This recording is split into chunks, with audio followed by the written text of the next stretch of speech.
Okay, so today we're going to talk about reflection probes. What are they? Why would you want to add one?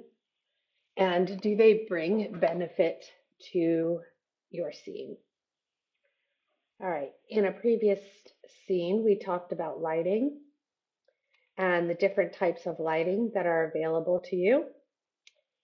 I'm going to go a quick review over that and then talk about reflection probes. So in my scene, my little scene that I've set up here, I've got a point light, a spotlight with a cookie on it, an area light, which is shining through this area as if it's here, and a directional moonlight. You can also have directional sunlight. I've also got light coming in with my skybox. So I have all these different light sources coming into my scene. But if you'll remember, for area lights, they can be baked only, while the other lights can be real time or mixed or baked. Okay, so I have them set to mixed, I believe. Um, what I want to talk about, let's go inside here, where I've placed two objects, a cube and a sphere. And I'm inside my baked lighting area. And I've already baked my light map. That's why you can see it. You wouldn't have been able to see it if I hadn't already baked the light map once. And you remember, you can bake it in your lighting tab, which you'll find under Window, Rendering, Lighting. Okay, and when you open that up, you can dock it wherever you want here, and your generate lighting is down here. Okay, so all that being set up, you can see my baked light here. In addition to this, I need to really touch on this. It's quite important. When you're using baked lights and you have objects that are not going to move, you can also mark them as static, which means that their shadows will be baked into the light map. So I have marked this cube, for example, in my inspector. Let's look at that.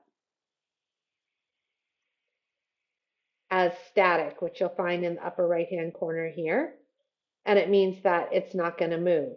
If I unclick it, that means that it is a dynamic object and will be moving. Okay. We click this here, static. We have different options in here, and it's asking us, do we also want to have shadows baked? And we sure do, right? Because that'll help save our computer a lot of optimizing problems and let it run smoother. Okay, so when I generated this light map, then it baked in the shadow. And you'll be able to see that because when I move my cube here, you can see my shadow doesn't move. So it only bakes the shadow wherever my cube is. So for example, if I regenerate my lighting here, my light map, it will move my shadow and rebake it into another position. Okay. So now it's because it's up in the air, it's regenerated it and made it like a general shadow out over here. So let me put it back down here on the floor and regenerate my lighting so that you can see it. You can see down here, it's generating down in the bottom right-hand corner. Okay, and it's rebaked my shadow here. My sphere, which is slightly hovering above the ground, also has a shadow baked here, and it's marked. It's also marked static so that the shadow won't be moving. Let's see here. Okay. All right, now to these two static objects, I've created and added a material. So, you can create a material here by right-clicking and creating material and adding color and smoothness. So my box here has this yellow material on it. You can see it in the inspector when I go down here. I can also adjust it even inside here, but remember that anything that has this same um, material will be affected whenever I adjust it, even inside of one object. It'll adjust it onto any other objects that have the same material.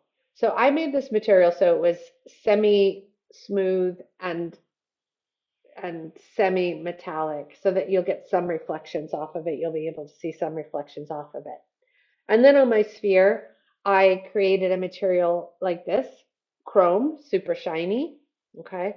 I did it completely all the way to the top of the metallic and all the way up to the smoothness, just so you can see how that is affecting things. I can change the color of it if I want to. Maybe I want it to be slightly blue and shiny or something. Um, I'll do that. So it'll differentiate it from my reflection probe in a second. Okay, so right now, that's what I have. And it's not, as you can tell, even though it's super shiny, it's not reflecting the objects around it. And my box is not actually reflecting any of the light from my skybox.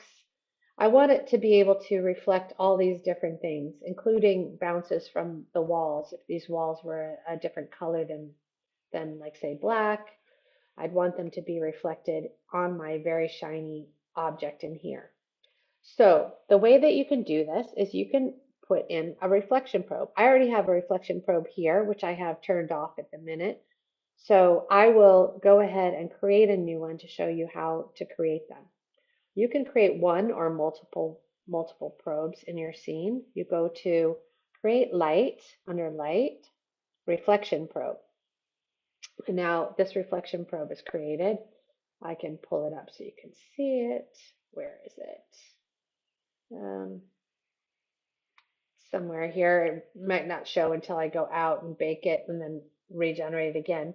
But you can see when I move it around, it's got this like bounding box on it. So let's take a step back out of my scene, and you can see now this box that it's created around the whole thing. So it's a volume technically. So it's pulling in lighting information from wherever this volume is.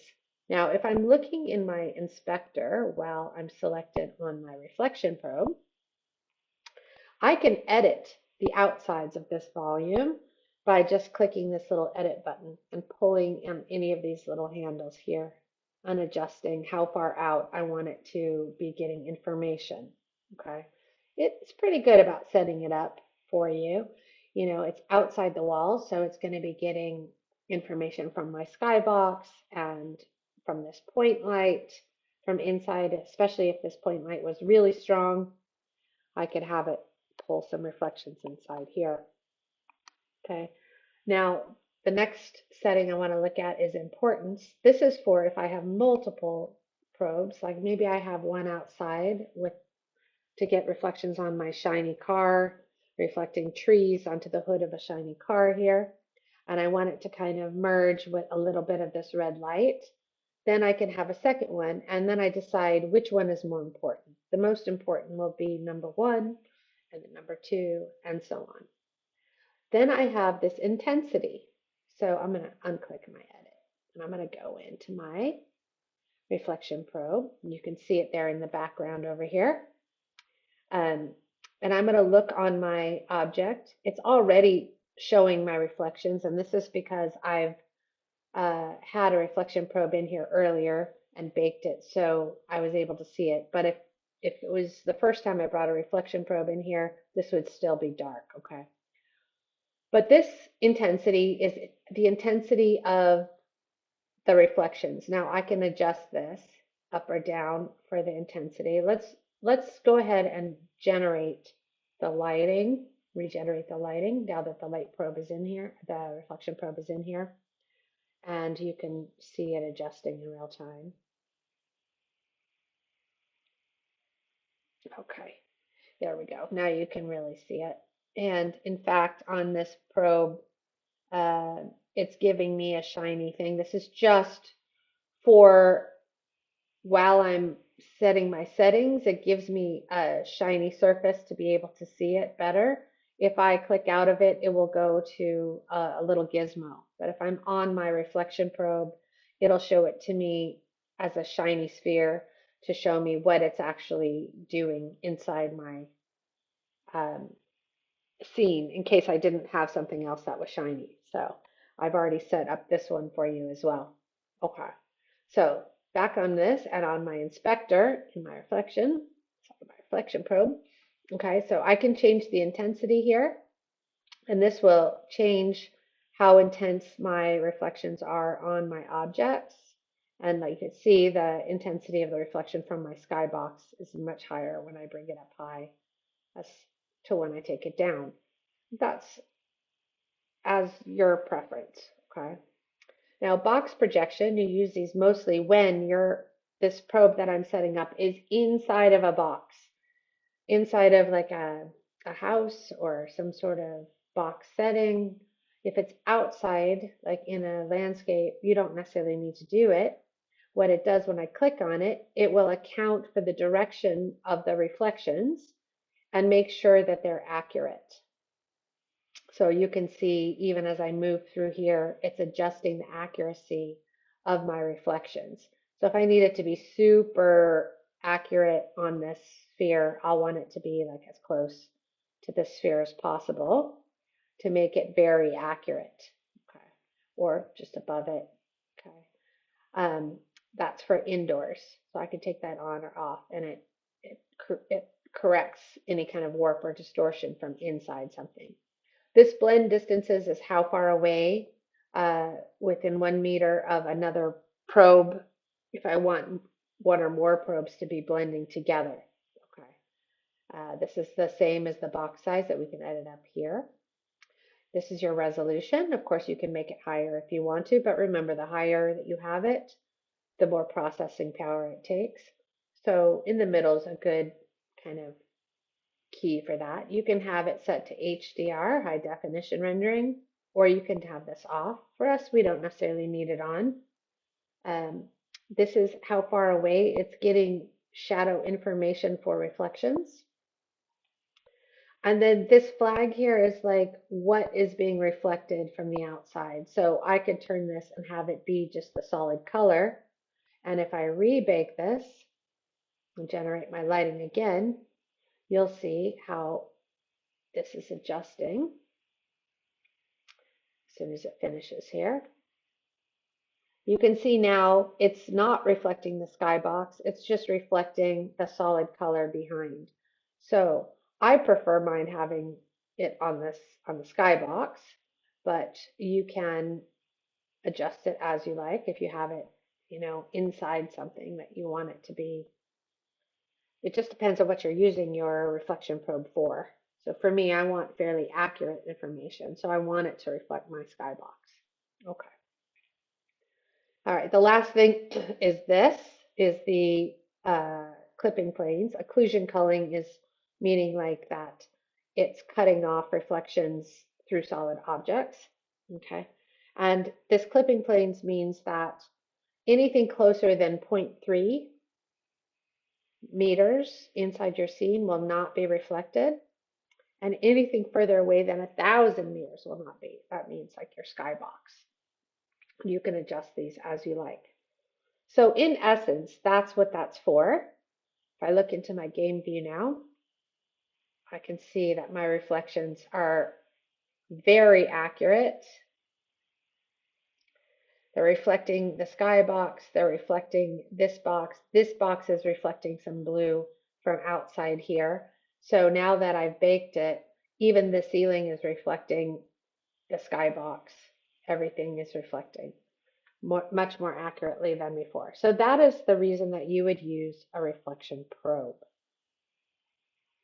I'll turn it off and on again one more time just so you can see how the difference is. Okay, you can see how even the walls, everything are reflecting so much better.